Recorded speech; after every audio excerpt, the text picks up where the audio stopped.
আজকে ঘুম থেকে উঠেছি অনেক সকাল সকাল। আসলে ঘুম ভেঙে গেছিলো। ঘুম ভেঙে যাওয়ার পরে যখন দেখি 6টা বাজে, তখন আবার পাশ ফিরে শুনলাম, কিন্তু আর ঘুম আসছিল না। তাই 6টা 10-15 নাগাদ উঠে পড়েছি। উঠে বাইরে এসেই গাছগুলোকে দেখছি। এই জবা ফুল গাছটা কেনা আমাদের সার্থক। 80 টাকা নিয়েছিল ফুল গাছটা, কিন্তু এত পরিমাণে ফুল দিয়েছে সারা বছর, কি বলবো। আর যেই আসুক বাড়িতে সেই জবা ফুল গাছটার তারিফ কিন্তু করে। ফুলের কালারটা এত সুন্দর আর এত মিষ্টি, দেখেও চোখটা জুড়িয়ে যায়। এখানে আগে একটা ঝাউ গাছ ছিল, সেটা কেটে দেওয়া হয়েছে। এখানে ওই বারুইপুরের যে পেয়ারা গাছটা নিয়ে এসেছি, ওই গাছটা এখানে বসানো হবে, তাই জন্য। আর এই গাছটাকে অনেকটা ছেটে ছুটে দেওয়া হয়েছে, যাতে আরও সুন্দরভাবে হয়। এখন এটা কম ফুল ধরে।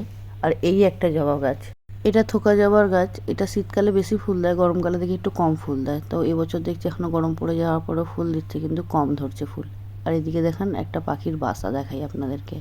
আমাদের ওই বোগানভিলিয়া গাছটায় বাসা ধরেছে, এই বুলবুলি পাখির বাসা। খুব সুন্দর বাসাটা বানিয়েছে।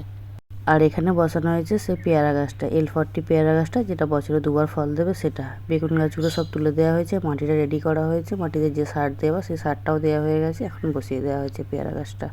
পেয়ারা গাছটা কাল বসানো হয়েছে, তার মধ্যে আমার ছেলে 3-4 বার ধরে ধরে টানা হয়ে গেছে। জানি না গাছটাকে কতদিন বাঁচাতে পারবো, তবে যাই হোক, থাক। এত সকালে উঠেছি আজকে, কাজ খুঁজে পাচ্ছি না, তাই ভাবলাম একটু ছাদ থেকে ঘুরে আসি, ছাদের গাছগুলোকে একটু দেখে আসি। আর ওই যে লেবু গাছটা এইখানে লাগানো হয়েছে। এখানে একটা সিমেন্টের টব কেনা হয়েছে, সেখানে লাগানো হয়েছে। ও বাবা, এসে দেখছি আবার একটা লেবু ভেঙেও গেছে, হয়তো সেদিন আনার সময়ই ভেঙে গেছিলো। এই দুটো গাছ ওর বাবা বসিয়ে দিয়েছে। তবে আমার মনে হচ্ছে যেন টবটা একটু বড় হলে তবে গাছটা সুন্দর হতো। টবটা মোটামুটি ছোটই হয়ে গেছে, যা দেখে মনে করছি। আর এদিকে আছে কামরাঙা গাছটা। কামরাঙা গাছটা এবার পাতা ধরেছে, এরপরে ফুল ধরবে, তারপরে ফল হবে। ছাদে যখন এসেছি দেখলাম অনেকগুলো টমেটো পেকে আছে, তো সেগুলোকেও ভাবলাম তুলে ফেলি। অনেকগুলো টমেটো পেকে গেছে, আর বাবা বাজার থেকে আবার টমেটো কিনেও নিয়ে এসছে। মোটামুটি এই টমেটোগুলো শেষ হলে টমেটো গাছটা কেটে ফেলে দেওয়া হবে, এরপরে অন্য একটা গাছ লাগানো হবে এর মধ্যে। অনেকগুলো টমেটো পেকে গেছে দেখুন।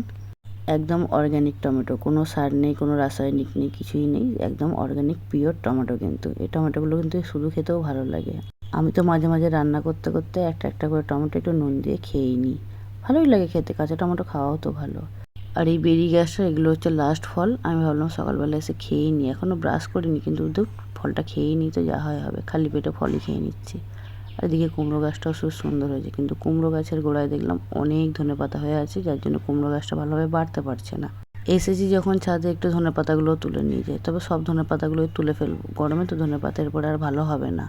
আর ধনেপাতা গাছটার জন্য কুমড়ো গাছটা যাতে কোনো অসুবিধা না হয়, তাই ধনেপাতাগুলোকে সব তুলে ফেলবো। তুলে ফেলে যে সব ধনেপাতা। আর এই হলো আজকে ছাদ বাগান থেকে আমদানি করা আমার সবজি।